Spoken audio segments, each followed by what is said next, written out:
सप्रेम जय महाराष्ट्र. महाराष्ट्रभरातून शिवसेना एक वादळ या माध्यमाला पाहणाऱ्या तुम्हा तमाम प्रेक्षकांना, सर्व शिवसैनिकांना माझा अनिश गाढवेचा मानाचा जय महाराष्ट्र. जर हे माध्यम तुम्ही पहिल्यांदाच पाहत असाल ताबडतोब या माध्यमाला सबस्क्राइब करा.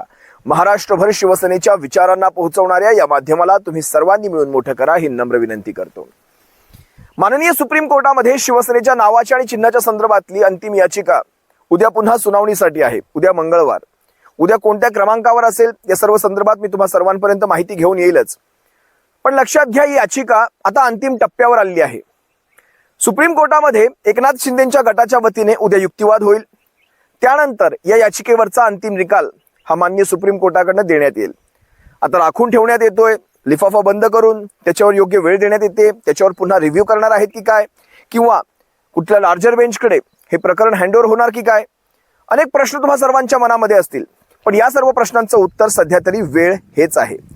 ती वेळ येऊ द्या, त्यानंतरच सगळ्या गोष्टी स्पष्ट होतील.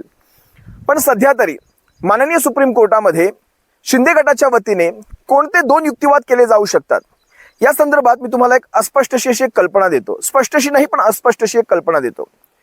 सुप्रीम कोर्टामध्ये ज्यावेळेस एकनाथ शिंदेचे वकील मागच्या वेळेसही उभे राहिले होते, त्यावेळेस त्यांनी एक वाक्य वारंवार त्यांच्या तोंडी येत होतं की पक्षांतर्गत हा सारा कलह आहे.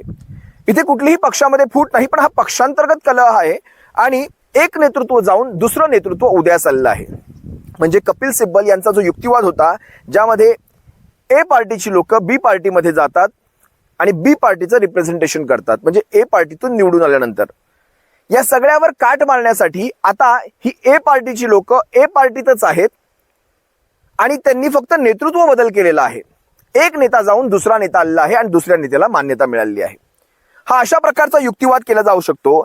यामध्ये त्यांच्याकडून बघा, म्हणजे तुम्हाला सगळ्यात प्रथम सांगतो याच्यावर एक काट कशी मारली जाऊ शकते. सगळ्यात प्रथम मी ती गोष्ट सांगतो आणि त्यानंतर त्यांच्याकडून आणखी कोणकोणत्या गोष्टी ठेवल्या जातील हे सांगतो. अजूनही इलेक्शन कमिशन ऑफ इंडियाच्या वेबसाईटवर, म्हणजे जो दुसरा नेता उद्या चालला आहे त्या दुसऱ्या नेत्याच्या मान्यतेविषयी इलेक्शन कमिशन ऑफ इंडियाकडनं जे काही एक्सेप्टन्स असतील, एक्नॉलेजमेंट असतील, ते कुठे ईसीआयच्या वेबसाईटवर आलेले आहेत का? तर अजिबात नाही. अजूनही ईसीआयच्या वेबसाईटवर 4 वर्षांनंतरही, म्हणजे जवळपास 22, 23, 24, 25 आणि हा 26चा काळ, मुख्य नेता हे पद अजूनही अपडेट झालेलं नाही. ईसीआयच्या वेबसाईटवर अजूनही शिवसेनेची 2018चीच घटना आहे आणि त्यानंतर झालेले बदल, म्हणजे एकनाथ शिंदेकरवी करण्यात आलेले बदल हे अजूनही अपडेटेड नाही. त्याचबरोबर शिवसेनेने जे काही एकनाथ शिंदेच्या हकालपट्टीची वगैरे जी त्यावेळेस ती पत्रकं तुम्ही पाहिली असाल, त्याची एक्नॉलेजमेंट आहे. पण त्या साऱ्या एक्नॉलेजमेंटला इलेक्शन कमिशन ऑफ इंडियाच्या वेबसाईटवर टाकणं तेवढं बंधनकारक मला दिसत नाही. पण घटना अपडेट होणं हे बंधनकारक आहे. ते ईसीआयच्या एसओपी मध्ये आहे, ज्याला आपण स्टँडर्ड ऑपरेटिंग प्रोसिजर असं म्हणतो. त्या एसओपीच्या, म्हणजे एसओपीचंही पालन केलं गेलं नाही. आता एसओपीचं पालन ईसीआयने केलं नाही की ईसीआयला एकनाथ शिंदेची ती घटना ईसीआयच्या पोर्टलवर टाकणं हे अडचणीचं वाटलं असावं. हा सगळ्यात महत्वाचा इथे एक भाग आहे. ईसीआयने आजही एकनाथ शिंदे ज्या घटनेद्वारे, म्हणजे ज्या ठरावांद्वारे म्हणा, प्रातिनिधिक सभेच्या ज्या ठरावांद्वारे त्यांचं मुख्य नेते हे पद निवडलं गेलं, जे 2 नेते किंबहुना 7 उपनेते उपस्थित होते, त्या सर्वांच्या आवाजी मतदानाचा तो व्हिडिओ वगैरे काहीही आलेलं नाही. पण त्याच वेळी तुम्ही पाहिलं असाल 2018ची शिवसेनेची संपूर्ण घटना, संपूर्ण कार्यकारिणीची ती मीटिंग, ती सभा, त्यानंतर सर्वांचे अनुमोदन, त्यानंतर तुम्ही पाहिलं असाल रामदास कदम, त्यानंतर गजानन कीर्तीकर, स्वतः अनिल देसाई, त्यानंतर विनायक राऊत, या सर्वांनी केलेले अनुमोदन, त्यावर इतर प्रातिनिधिक सभेने, त्यामध्ये उपनेते होते, नेते होते, कार्यकारी मंडळ होतं, इतर राज्यांचे प्रांत अधिकारी होते, जिल्हा अध्यक्ष होते, जिल्हा संपर्क प्रमुख होते, मुंबईचे 10 विभाग प्रमुख होते, या सर्वांनी हात उंचावून केलेले ते सारे व्हिडिओ माननीय इलेक्शन कमिशन ऑफ इंडियाकडे किंबहुना सोशल मीडियावर किंबहुना मेनस्ट्रीम मीडियावर सर्वांवर अपलोडेड आहेत. पण तशा प्रकारचा एकही पुरावा एकनाथ शिंदेच्या त्या घटना दुरुस्तीचा आजतागायत कुणालाही कळालेला नाही. इलेक्शन कमिशन ऑफ इंडियाने स्वतः त्यांच्या वेब पोर्टलवर तो अजूनही टाकलेला नाही. त्यानंतर प्रतिज्ञापत्र व्हेरीफाय करायला आमच्याकडे वेळ नाही, अशा प्रकारचं एक इलेक्शन कमिशन ऑफ इंडियाने वक्तव्य केलं होतं. जवळपास 19-20 लाख प्रतिज्ञापत्र शिवसेनेच्या वतीने आणि शिंदे गटाच्या वतीने 3 ते 3.5 लाखांची पत्र. ही प्रतिज्ञापत्र आम्हाला व्हेरीफाय करायला आत्ता वेळ नाही, त्यामुळे आम्ही प्रतिज्ञापत्रांचा निर्णय आता घेऊ शकत नाही. म्हणजे त्याच्यामध्ये दोनही गटांकडनं अशा प्रकारे एक युक्तिवाद करण्यात आला होता की ही सारी फेक आहेत, याच्यामध्ये डुप्लिकेट आहेत, ज्यांचे मृत्यू झालेले आहेत त्यांची सुद्धा प्रतिज्ञापत्र आहेत, अशा प्रकारची त्यावेळेसची ती बातमी आहे. बघा, जे काही आहे मी क्लिअर तुम्हा सर्वांसमोर ठेवतोय. पण त्या प्रतिज्ञापत्रांना पुन्हा एकदा रिव्हेरीफाय करण्याची मागणी एकनाथ शिंदेच्या गटातर्फे केली जाऊ शकते, कारण त्यांना पक्षातली फूट दाखवायची. आता एकनाथ शिंदेच्या गटाच्या वतीने एक युक्तिवाद सगळ्यात प्रथम हा केला जाऊ शकतो की आम्ही गुवाहाटीला, आम्ही सुरतला, गुवाहाटी मार्गे गोव्याला आम्ही काही सारी संघटना घेऊन जाऊ शकलो नसतो. त्यामुळे आम्ही फक्त एक 40-50 आमदार घेऊन गेलेलो आहोत. आणि त्यानंतर पण त्यामध्ये तुम्हाला एक लक्षात घ्यायला हवं, कित्येक आमदार हे एकनाथ शिंदेच्या बरोबर गेले नव्हते. ते तिसऱ्या दिवशी गुवाहाटीला जॉईन झाले होते. तिसरा दिवस होता तो. किंबहुना आणखी एक तुम्हाला सांगतो, या सगळ्यावर काटा कशा पडतायत बघा, कशा क्रॉस मार्क पडतायत. एकनाथ शिंदेच्या ज्या गटनेते पदावरून त्यांची गच्छंती करण्यात येत होती त्यावेळेस ज्या 3 मंत्र्यांच्या सह्या आहेत, त्यामध्ये एक आहेत दादा भुसे, उदय सामंत आणि तिसरे संजय राठोड. या 3 मंत्र्यांच्या सह्या आहेत. आज ते 3 मंत्री म्हणजे त्याच वेळेस ते 3 मंत्री काही दिवसांनंतर एकनाथ शिंदेच्या गटामध्ये गेले होते.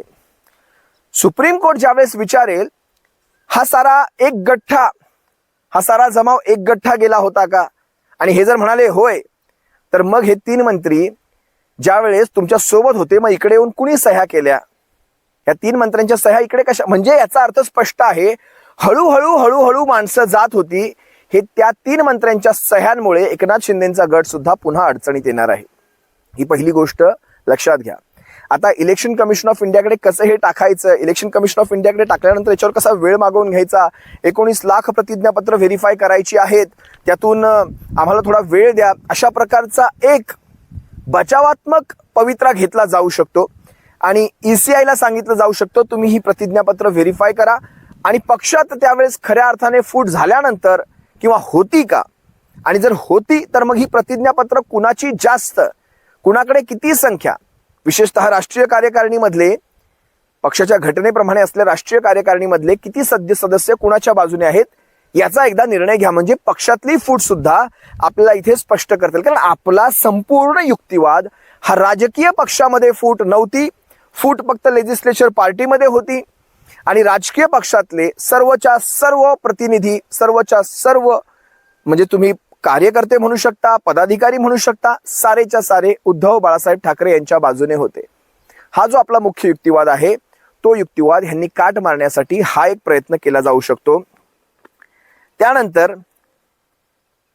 इलेक्शन कमिशन ऑफ इंडिया यांच्याकडनं आम्ही ह्या सगळ्या गोष्टी व्हेरीफाय करू आणि त्यानंतर आमचा जो केलेला निर्णय आहे नावाचिन्हाचा तो आम्ही रिव्ह्यू करू आणि त्यानंतर पुन्हा मान्य सुप्रीम कोर्टाकडे येऊ. किंवा इलेक्शन कमिशन ऑफ इंडियाचा रिव्ह्यू झालेला निर्णय याच्यावर पुन्हा जो पक्ष म्हणजे ह्या दोघांपैकी जो पक्ष या निर्णयाला अमान्य करेल त्याने पुन्हा मान्य सुप्रीम कोर्टाकडे यावं. अशा प्रकारची जर प्रोसिजर झाली तर मात्र पुनश्च हा एक वेळ काढूपणा केला जाऊ शकतो. 2029 पर्यंतचा काळ कसा बसा अशा पद्धतीने काढण्याचा एक प्रयत्न केला जाऊ शकतो. ही सुद्धा एक शक्यता नाकारली जाऊ शकत नाही. 21 जुलै ते 21 ऑगस्ट म्हणजे 21 जून 2022 ते जवळपास 21 ऑगस्ट 2022 या मधल्या काळामध्ये जून ते ऑगस्ट या 2 महिन्यांच्या काळामध्ये जवळपास 13 आमदार ते 40 आमदारांचा हा जो पल्ला गाठला गेला हा सगळ्यात महत्वाचा आहे. इलेक्शन कमिशन ऑफ इंडियाच्या समोर आपण ह्या सगळ्या गोष्टी ठेवल्या की तुम्ही पक्ष किंवा पक्षाचं चिन्ह नाव चिन्ह देऊ करताना या सगळ्या गोष्टींचा सुद्धा एक हवाला घ्या की कशा प्रकारे पक्ष इकडे हळूहळू सरकत गेला होता. आणि त्याचं मुख्य कारण होतं एकनाथ शिंदेकडे जाणारं मुख्यमंत्री पद. एकनाथ शिंदेकडे फक्त मुख्यमंत्री पद जात नव्हतं, त्या पदासोबत अनेक बेनिफिट्स ज्याला आपण फायदे म्हणतो अनेक फायदे सुद्धा जात होते. त्या फायद्यांसोबत सरकार सुद्धा जात होतं. सरकार म्हटल्यानंतर त्याच्यामध्ये पोलीस प्रशासन येतं, त्याच्यामध्ये केंद्र सरकारचे सुद्धा काही बेनिफिट्स येतात. या सगळ्यांचा एक परिपाक जर काढला तर एकनाथ शिंदेकडे साऱ्या पॉवर जात होत्या आणि त्यामुळे हा पक्ष हळूहळू सरकत होता. हे पुन्हा एकदा इथे सिद्ध होत होतं. या सर्व गोष्टी माननीय सुप्रीम कोर्टाच्या समोर शिवसेनेचे वकील हे कन्क्लुजन मध्ये पुन्हा एकदा मांडू शकतात, जे आपण या अगोदरच मांडलेले आहेत, पण त्या गोष्टी पुन्हा एकदा मांडण्याची शक्यता मला इथे दाट दिसते. आज या दोन शक्यतांच्या व्यतिरिक्त मला म्हणजे रिव्ह्यू करण्यासाठी द्या. इलेक्शन कमिशन ऑफ इंडियाला पुन्हा एकदा ते व्हेरीफाय करायला सांगा.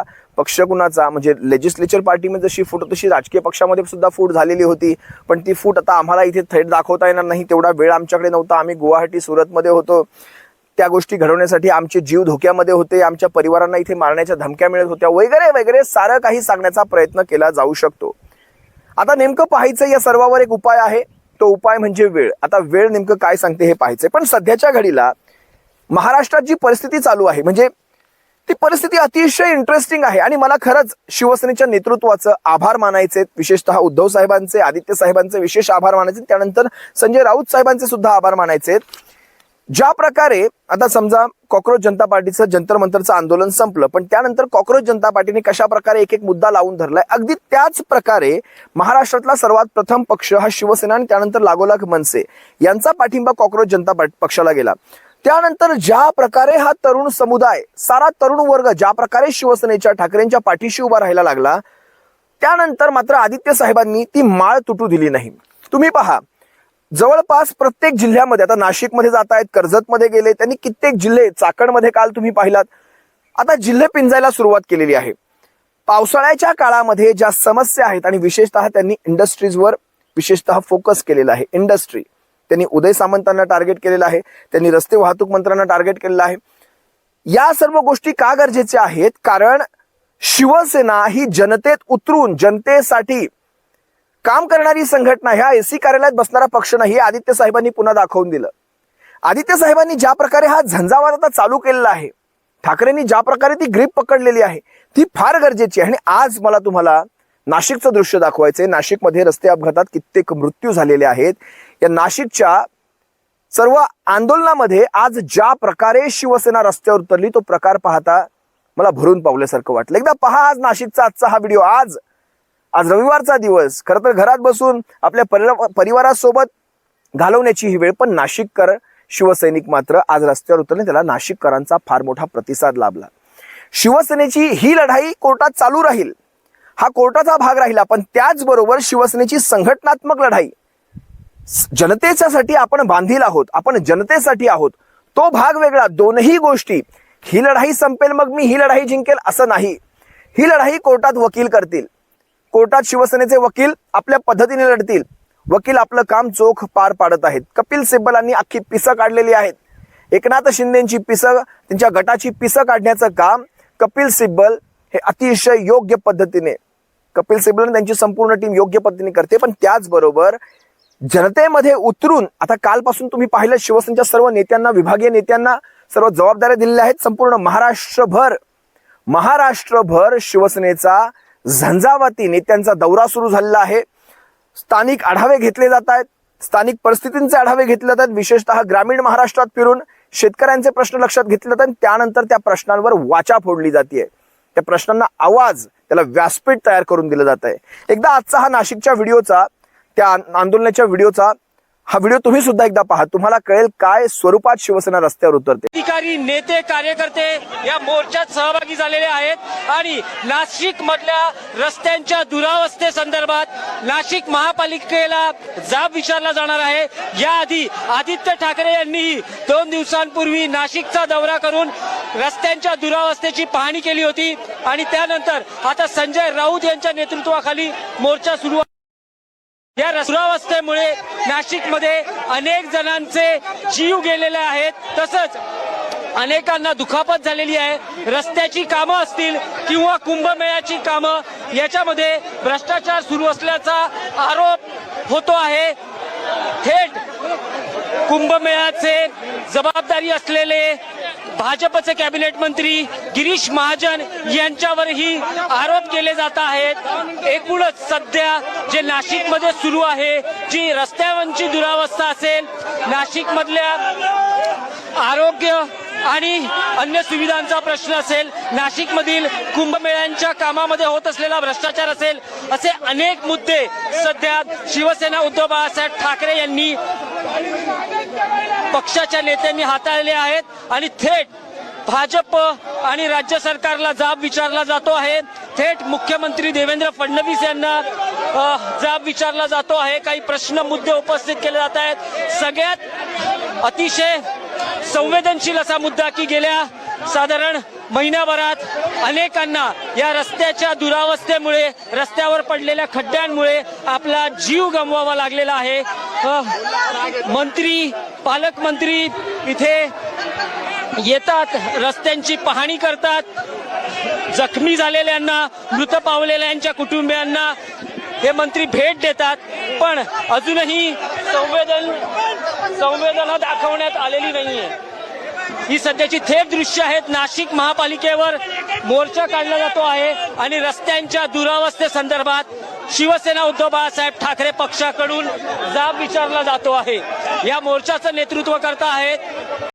या आंदोलनामध्ये उतरलेल्या सर्व शिवसैनिकांचे आभार मानतो, पदाधिकाऱ्यांचे आभार मानतो आणि सर्वसामान्य नाशिककरांचे सुद्धा आभार मानतो। हा मोर्चा काही शिवसेनेसाठी काढलेला नाही आणि ह्या मोर्चाला मिळालेला उदंड प्रतिसाद हा काही फक्त शिवसैनिकांच्या एकट्या संख्येमुळे नाही, हा सामान्य नाशिककरांचा मोर्चा आहे। सामान्य नाशिककरांसाठी तो काढला गेलेला मोर्चा आहे। मला तुम्हाला खरं तर कालचाच ओम निंबाळकरांचा एक व्हिडिओ सुद्धा दाखवायचा आहे। हा दाखवणं फार गरजेचं आहे, कारण या खासदारांना वाटलं की आम्ही चुकून निवडून आलोय की काय, मशालीवर चुकून। आज शिवसेनेच्या पक्षप्रमुखांचे हात तुमच्या डोक्यावर होते, त्यानंतर तुम्ही निवडून आलेला आहात। मला ओम निंबाळकरांचं ते स्टेटमेंट आजही कानामध्ये घुसतंय। ओम निंबाळकर काय म्हणतात की माझ्या मतदारसंघामध्ये, माझ्या धाराशिव लोकसभा मतदारसंघामध्ये एकही झेडपीचा सदस्य, एकही नगरपंचायतचा सदस्य एकही निवडून येऊ शकत नाही, मशालीवर एकही निवडून येऊ शकत नाही, मग मी काय करावं? याचा अर्थ ओम निंबाळकरांनी पक्ष सोडावा, म्हणजे तुमचे सदस्य निवडून आले नाहीत याचा अर्थ म्हणजे सगळे एकनाथ शिंदे गटाचे किंवा भाजपाचे निवडून आले, याचा अर्थ ओम निंबाळकरांनी पक्ष सोडावा का? मला तो व्हिडिओ तुम्हाला दाखवायचा आहे, ज्या व्हिडिओमध्ये ओम निंबाळकराला आता जाणवून गेलेला आहे की आपण किती मोठी चूक केलेली आहे। ओम निंबाळकरांनी हा विचार करायला हवा होता, आपण स्वतः मशालीवर निवडून आलेले खासदार आहोत, आपण स्वतः आपल्याला 3 लाखांचं मताधिक्य पडलं, ते आपल्या चेहऱ्याकडे पाहून नाही, असेल तुमच्या चेहऱ्याचं लाखभराचं असेल, पण बाकीचं 6 लाखांचं मतदान हे शिवसेनेचं असेल। लाखभराचं मतदान तुमचं पकडलं, एकदा अपक्ष उभे राहून दाखवा, मग तुम्हाला कळेल तुमचं मतदान स्वतःचं किती आहे ते। लाखभराचं मतदान असेल तुमचं, मी मान्य करतो, पण बाकीचं 6-7 लाखांचं मतदान शिवसेनेचं होतं, ते मतदान तुम्ही गृहीत धरलात। या झेडपीच्या सदस्यांना किंवा या नगरपंचायतीच्या नगरपरिषदेच्या सदस्यांना निवडून आणता आलं नाही, हे अपयश तुमचं आहे। ओम निंबाळकर, जर प्रत्येक गल्लीतल्या निवडणुकीमध्ये सुद्धा जर एखादं अपयश आलं तर खासदारांचं काहीच कार्य नव्हतं, फक्त पक्षप्रमुखांनी काही केलं नाही म्हणून हे सारं अपयश आलं। ही जी टिमकी आपण त्यावेळेस वाजवलीत ही आपल्यावर उलटलेली आहे। काल 15 ऑगस्टच्या भर मार्केटमधल्या एक सभा लावलीत आपण 15 ऑगस्टची। 15 ऑगस्टच्या सभेला असेही नागरिक येऊन उपस्थित राहत असतात, सर्वसामान्य येत असतात। 15 ऑगस्टसाठी माणसं जमवायची गरज नसते भाड्याने, पण कालच्या तुमच्या 15 ऑगस्टच्या सभेला सुद्धा सर्वसामान्य धाराशिवकरांनी केराची टोपली दाखवली आणि जे धाराशिव रस्त्याने चालत होते ते धाराशिव फक्त उभे राहून पाहत होते। ओम निंबाळकरांच्या चेहऱ्यावरचा तो आत्मविश्वास खरंच तसाच आहे का? आणि त्यांना तुम्ही खुर्च्यांवर बसायला विनंती करत होतात, अरे तुम्ही का बसून राहिले नाहीत त्या खुर्च्यांवर? ओम निंबाळकर म्हणतायत सगळ्या खुर्च्या रिकाम्या। म्हणजे एकेकाळी महाराष्ट्रामध्ये ओम निंबाळकर हे सभा गाजवण्यामध्ये यांचा हातखंडा होता। सभा गाजवण्यामध्ये, सभेत काय बोलायचं, सभेत कसं लोकांच्या काळजात हात घालायचा, हे ओम निंबाळकरांना चांगलं माहिती होतं। ते निमंत्रित असायचे प्रत्येक जिल्ह्यामध्ये, शिवसेनेच्या प्रत्येक कार्यकर्त्या त्या ठिकाणच्या पदाधिकाऱ्यांकडून निमंत्रित असायचे। पण आता स्वतःच्या धाराशिवमध्ये स्वतःची सभा यांना भरवता येईना। ओम निंबाळकरांना त्यांच्या खुर्च्या रिकाम्या खुर्च्या पाहवल्या नाहीत, त्यांनी त्या उभ्या राहणाऱ्यांना सांगितलं खुर्च्यांवर बसा। उभे असलेली माणसं म्हटली खुर्च्या पोळायल्यात, खुर्च्यांचे आम्हाला चटके लागतात म्हणे। त्या उभ्या माणसांना हे सांगायचं होतं, ओम निंबाळकर तुम्हाला खुर्च्या गोड लागल्या, आम्हाला खुर्च्या पोळायल्यात, आम्हाला नको, आम्हाला त्या खुर्च्यांचे चटके नको, आम्ही उभेच बरे, आम्हाला पाहायचंय तुमच्या चेहऱ्यावरचा आत्मविश्वास, ढळलेला आत्मविश्वास आम्हाला पाहायचाय. जरा एकदा हा व्हिडिओ पहा. आणि त्या प्रेरणेतनं आपण सगळेजण ह्या जिल्ह्याचा मागासलेपणाचा जो शिक्का आहे तो पुसून टाकण्यासाठी एकत्रितपणे सामूहिकपणे त्या ठिकाणी काम करत राहू एवढीच आई तुळजाभवानीच्या चरणी प्रार्थना करतो. आपल्या सगळ्यांना आजच्या स्वातंत्र्य दिनाच्या निमित्तानं हार्दिक हार्दिक अशा शुभेच्छा देतो. आणि खुर्चीवर का बसना गेले? खुर्ची पोळायली, बरं झालं खुर्ची अशा सगळ्या पोळायला लागल्या. चला तुम्हाला सगळ्याला शुभेच्छा. आणि त्या प्रेरणेतनं आपण सगळेजण ह्या जिल्ह्याचा मागासलेपणाचा जो शिक्का आहे तो पुसून टाकण्यासाठी एकत्रितपणे सामूहिकपणे त्या ठिकाणी काम करत राहू एवढीच आई तुळजाभवानीच्या चरणी प्रार्थना करतो. आपल्या सगळ्यांना आजच्या स्वातंत्र्य दिनाच्या निमित्तानं हार्दिक हार्दिक अशा शुभेच्छा देतो. आणि खुर्चीवर का बसना गेले? खुर्ची पोळायली, बरं झालं खुर्ची अशा सगळ्या पोळायला लागल्या. चला तुम्हाला सगळ्याला शुभेच्छा. आणि व्हिडिओ पाहिल्यानंतर मनामध्ये येतं, अरे कोण होतास तू, काय झालास तू, अरे वेड्या कसा वाया गेलास तू, कोण होतास तू, काय झालास तू. नावातच राजे राहिलं, ओम राजे. रयत तुमची तुमच्या सोबत राहिली नाही, पण राजे ओम राजे निंबाळकर रयत तुमची निघून गेली तुम्हाला सोडून.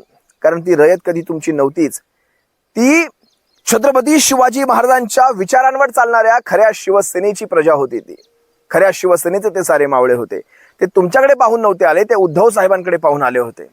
उद्धव साहेबांनी उमेदवार दिलाय, निवडून द्या. भाऊसाहेब वागचौरे शिर्डी लोकसभा, उद्धव साहेबांनी उमेदवार दिलाय, निवडून द्या. वाशिम, यवतमाळ, हिंगोली, आष्टीकर असतील, संजय देशमुख असतील, आणि परभणीचे आमचे असतील बंडू. मी बंडू म्हणालो बरं का, तुम्ही उगाच इकडचे तिकडचे शब्द घालू नका. त्यामुळे दैव देतं आणि कर्म नेतं ज्याला म्हणतात ना, ते यालाच म्हणतात. आणि महाराष्ट्राचा हा राघव चड्डा, खरं तर महाराष्ट्राचा राघव चड्डाच आहे हा. जसा दिल्लीमध्ये राघव चड्डा बदनाम झाला, तसा हा महाराष्ट्राचा राघव चड्डा. बूनसे गेली आता, ती हौदाने काही येणार नाही तुमच्या. माझ्याकडे एक प्रश्न आहे, धाराशिवच्या जनतेने विचारलेला हा प्रश्न. एकनाथ शिंदेच्या गटामध्ये जाऊन ओम निंबाळकर यांनी माहिती द्यावी की धाराशिवच्या किती डिप्या बदलून झालेल्या आहेत. आता ह्याचं उत्तर तर माझ्याकडे नसणार, हे ओम निंबाळकरांनी किंवा त्यांच्या कुठल्या पदाधिकाऱ्यांनी द्यावं. धाराशिवच्या किती डिप्या बदलून झालेल्या आहेत. असो, धाराशिवचे रस्ते आता सोन्याच्या मुलाम्यांनी बनणार, धाराशिवचे एसटी डेपो, धाराशिवचे सगळ्या तुमच्या त्या APMC असतील, सगळ्या कृषी उत्पन्न बाजार समित्या असतील, सगळं कसं आता चकाचक, सगळं व्यवस्थित, सगळा धाराशिवच्या विकासासाठी, धाराशिवच्या मध्ये येणाऱ्या रोजगारासाठी सारा काही निधी आता उपलब्ध असेल. आणि ओम राजे निंबाळकर आता सर्व काही हे पाहिल्यानंतर खुश असतील, असंच आपण मानून चालूयात. तुर्तास मी तुम्हा सर्वांची रजा घेतो. शिवसेनेची केस कोर्टामध्ये भक्कम चालू आहे आणि रस्त्यावर सुद्धा शिवसेना तितकीच भक्कमपणे जनतेच्या प्रश्नांसाठी उतरत आहे. ही सगळ्यात जमेची बाजू आहे. सप्रेम जय महाराष्ट्र. काळजी.